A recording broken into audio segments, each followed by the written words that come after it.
And of course, thank all of you for participating today, particularly in the fishing tournament coming up. As Linda did remind us, the fishing tournament gala is tomorrow evening at Lucky Lobster at 6 o'clock. Fishing tournament itself is coming up on Friday morning down at the Seminole Dock.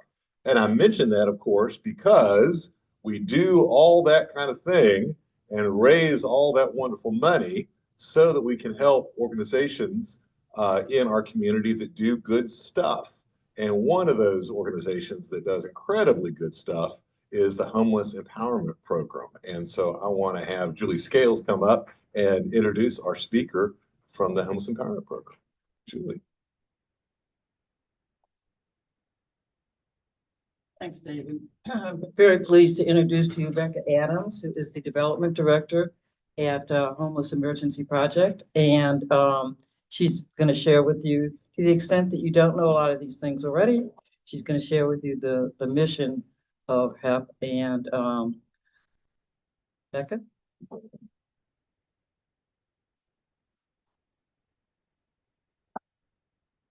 Thank you, Julie. You all might have noticed that when Julie mentioned the organization, she mentioned a different name. We were originally the Homeless Emergency Project when we were incorporated in 1986. I just don't want anybody to get confused. Still is our legitimate name, but we do business as the Homeless Empowerment Program.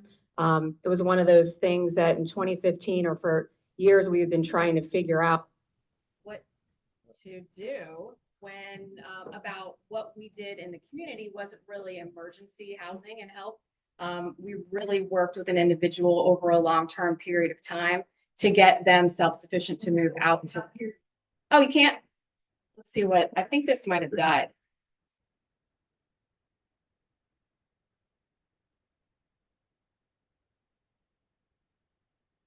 I can talk louder too. I've been told. Let's try that. Can everyone hear me now? Yeah. Okay, great. So like I said, we incorporated in 1986 as the Homeless Emergency Project. In 2015, we changed our name to the Homeless Empowerment Program because we felt that really explained a little bit more about what we did in the community for the individuals that we help. For those of you that don't know anything about HEP, we are located about 10 minutes south of here in between downtown Dunedin and downtown Clearwater. Our mission is to help individuals, men and women, veterans, and families with children in the community become self-sufficient and get their lives back so that they are living out in our community, they are functioning citizens, and don't end up back out in the streets into homelessness. We have about an 8-acre campus. We were founded by Barbara Green and Reverend Otis C. Green. Reverend Green was a pastor of Everybody's Tabernacle Church. They did a lot of work outside of the community. They had a singing group. They went up to Alabama. They helped raise funds for clothing and to build indoor plumbing and things like that for low income up in Alabama. They started to see the need in our community. They had a family in the congregation who had been injured on the job before workers' comp and didn't have a place to stay. So the pastor actually was a builder by trade and really collected properties and allowed them to stay in the home for free and helped to work with them to get their lives back. So around that time, a lot of the institutions basically just opened their doors in the 70s and early 80s. There were a lot of people that were in programs, taking medication and being, taken care of. They ended up out in the streets. And so we really saw a boom in the homeless population in the area. And that really allowed them to focus more on their mission of helping people help themselves. So in 1986, they incorporated a separate nonprofit organization to help with that. Today, like I said, we have about an 8-acre campus. We just bought 2.2 acres just north of us. So we're about to work into a capital campaign in the next year or so to build more affordable housing for families with wraparound services. So we're really excited about that. We've been looking for the property probably for about a decade or so. And then this kind of came up and it's right around our campus, so it won't be difficult for individuals to get back and forth. But really the main goal, like I said, is to get people back functioning out into the community. We have around 400 or so veterans that live on the property. We have veteran-specific housing, specific programs and case managers that work with them and the VA and local agencies. We also have about 43 or so families that live on site, and with about 80 plus children that are currently there. Those programs, you can stay for 60 to 90 days. We also have for the families up to 5 years. And then we do have permanent supportive housing for individuals who will need our services indefinitely. But again, the goal is to get people out independently in the community. So part of the program, we have a great partnership with Morton Plant Hospital and Baycare Health Systems. They actually have nurses on staff 40 hours a week at HEP. So as individuals come into the program, they are assessed mentally and physically as well for their basic needs. So that really helps us to build that foundation while they're with us so that they know how to, they feel empowered to, figure out their healthcare, work with the doctors, have primary care physicians, regulate their medications and things of that nature. Many people come into the shelter. They've burned many bridges in their lives. They have, either just the clothes on their back or, a small bag. So we really like to make sure that people aren't worrying about things like that when they come into the program. A lot of the funding that comes in for us obviously helps with housing. It also helps allow us to give them personal hygiene items, linens, things of that nature that they're able to take with them as they exit the program as well. So the goal really is to make sure that they're able to focus on themselves while they're with us. Part of that is having the opportunity. We have a workforce development program on site that is actually open to the individuals that live on campus, and it's also open to the community. The greater Greenwood community, Dunedin, and the surrounding communities. If an individual is looking for assistance with finding employment, helping with resume skills, interviews, things of that nature, or just looking to really change their current employment so that they have something that's more long-term and has benefits, they can come into the Workforce Development Center and get help as well, along with our residents there. We have 2 awesome gardens on property. We have a vertical and an in-ground organic garden that helps to feed our kitchen and dining hall. We do have approximately 375 or so individuals on our campus on any given day. So a portion of those do eat in the kitchen and dining hall three meals a day. So we usually do about 85,000 meals per year. And that's just for the individuals that live on our property. I know the funds that you all are donating to us today are going to help us be able to provide meals for families and veterans that are on the campus. You all have been incredibly generous to HEP over the years. I'm not quite sure how long that relationship has been, but it's definitely been over a decade and a half. And so I just really want to thank everybody for all the work that you do in the community. Thank you for supporting HEP. There are many other ways to get involved other than just to give money. Obviously, money is wonderful. That helps us be able to fill in gaps that we need. But there's also lots of opportunities for volunteering on campus. We do special events like your fishing event. We just had a golf tournament.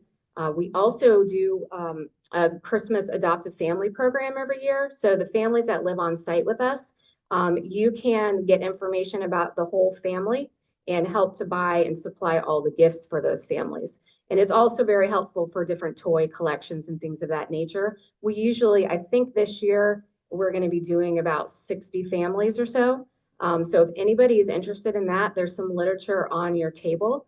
And there's a phone number you can call and inquire about information on the adoptive family program. And there's just all different kinds of opportunities serving in the kitchen and dining hall, working in our thrift store, gardening, being part of special events and things of that nature. So if anybody is interested in learning more about that or any of our special events that are coming up during, mostly next year, we're at the end of this year, please let me know before I leave or feel free to give a call or jump on our website. And that's basically it in a nutshell. But we do love to have people out for tours. I know a handful of you have already been out to tour our campus. That's really an opportunity for us to kind of show off. We do not look like a homeless shelter. It's a beautiful campus. We love to have people out and learn more about all the different programs and see where you all fit. So if you're interested in that, please let me know. Sure. Does anybody have any questions? Yes.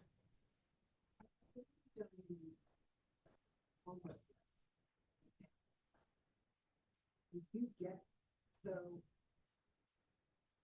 do the police or whoever drop these people off at your spot? Because I've always been concerned, where these people go. Yeah, so we do have connection with the Clearwater Police Department and the city of Largo.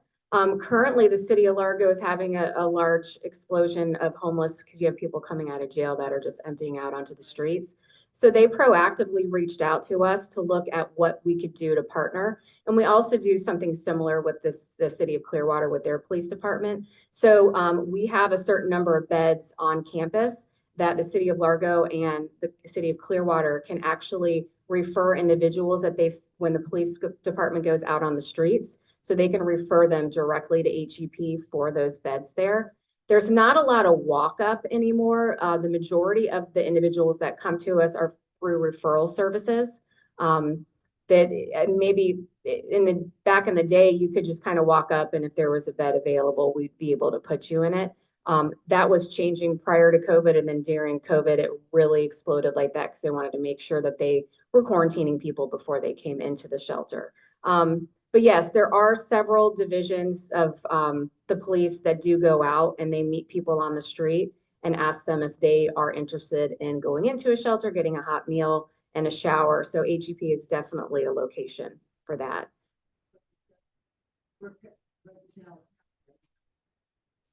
Yeah, Pinellas County is a little bit different. I'm not sure about the stream for that, but I do know that, when the agencies do come through and refer people to us, and when we do our best to place people, unfortunately, the need is so much greater than the bed space we have throughout the county. I actually run or answer the contact form on the website, and it's just daily. You have, 20 to 30 families, individuals looking for help, and just unfortunately the need is greater, and it's just going to get greater. We're already seeing people that lost everything through the storms coming into us. So we're looking at, the opportunity of longer term help for those individuals. It's just exploding. And it's a shame. And I know the community is working together to really try to help that, but it's unfortunately, it is what it is. Any other questions? Yes. You mentioned So the Homeless Leadership Alliance is our main referral partner. Like I mentioned, the city of Largo, as well as the city of Clearwater, the VA, and a couple different entities. There's different funding streams that come into the program so that we are able to house the number of people and feed and clothe them when they come in. So those are pretty strict as far as we have a good handful of referral services, but the majority are coming through the HLA, the Homeless Leadership Alliance, the VA, and the different police departments. Yes, Julie. Do you have an idea of, say how many of the people you get have other issues such mental health or substance abuse, that sort of thing, versus the person that got this life? So the majority of the individuals that are coming to us that we see have been out on the streets and have been battling with homelessness for years. For example, when we first had the Morton Plant team on site where they assessed everybody mentally and physically, the report was they had 250 people that they had worked with, and on average, those individuals had 8 different diagnoses. So you're looking at mental health, physical health, substance abuse issues. So, as people come in, it's not just one thing that they need to overcome. It's usually years of physical and mental health issues, substance abuse problems with them trying to self-medicate while they were out on the streets. So it's very difficult. And that's one of the things a long time ago that Barb and Preacher, they wanted to look into quality, not quantity. We're able to help almost 1,000 people a year with housing and support services. If it was a quick program where you have 30 days to come in and out, obviously we could probably do about 10,000 people, but they really wanted to make sure that the individuals that were coming in, the work that was being done with them, that they really worked hard to make sure that those individuals don't end up out on the street again. The quick fix really isn't there. So they really wanted to focus on making sure that they could do everything possible on-site with our partners, off-site with partners, so that that individual is really getting that holistic approach to what they needed while they came into the shelter. Everybody is different, but the majority of them have a slew of different issues that are going on that they're overcoming.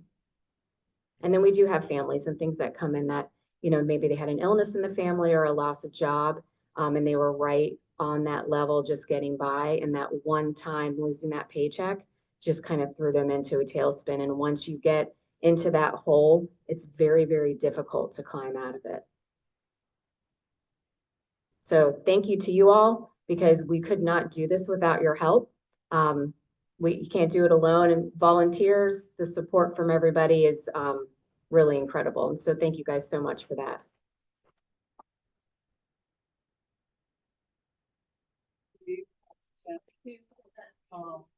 Where do you want us? $1,800. Oh my gosh, It's for the Thanksgiving event to feature families. wonderful. And I we'll was told, actually have a I was real told it check was for half of that. This is exciting. Awesome. Do you want to do the presentation? Yeah, why not? You know, Tammy is the chair of our community services committee, so she's been very involved in this. Tammy? Please. Please. One more time, please. Thank you very much. Thank you. Okay, and you can only use this once. Can I cash this one? Be careful, don't wipe anything on. No. But usually can actually take it away. Thank you so much. Absolutely. Perfect. Justin. To look into. Oh, awesome. Good. I think we have about 20 more families this year than we had last year. And so I know the individual that is running the Adopt a Family program was like, I haven't heard from a lot of people. She was starting to get worried. So I definitely wanted to mention that today to see if anybody's And it's interested. her direct information on. No, but if you have a I'll give card, you my card okay, and then- perfect. I'll give that to you. Okay, good. But it's just general information on there. Volunteer. Okay, thank you. Again, thank you so much. Thank you, thank you, thank you.